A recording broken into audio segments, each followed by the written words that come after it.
Welcome to our channel. Today we how to transfer to another school with DeVry University, complete guide step by step clearly.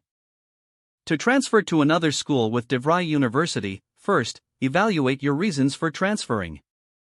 Consider your academic goals and how the new institution aligns with them.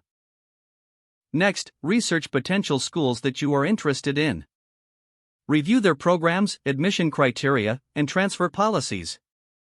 Contact the admissions office of the prospective school to clarify any requirements. Gather your academic records from DeVry University, including transcripts. Request an official transcript to ensure accurate reporting of your coursework.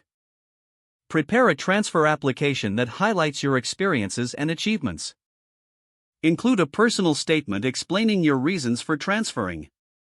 Reach out to academic advisors at both DeVry University and the new school for guidance.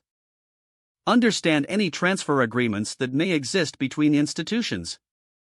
Monitor application deadlines to ensure timely submission of all materials.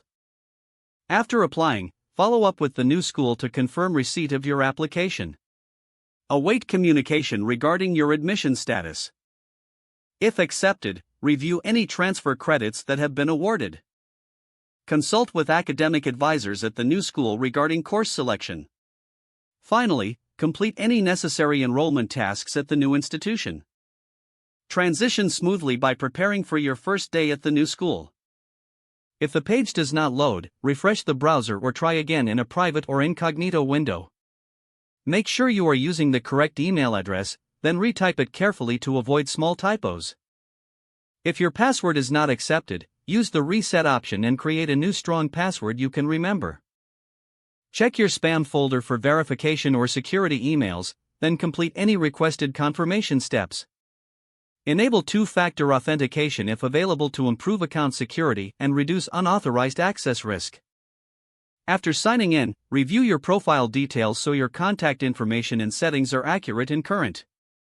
If you see an error message, note it down and try again after restarting your device and internet connection. Log out when you finish, especially on shared devices, to keep your account and payment information secure. If the page does not load, refresh the browser or try again in a private or incognito window. Make sure you are using the correct email address, then retype it carefully to avoid small typos. Don't forget to like this video and subscribe to our channel for more step-by-step tech guides.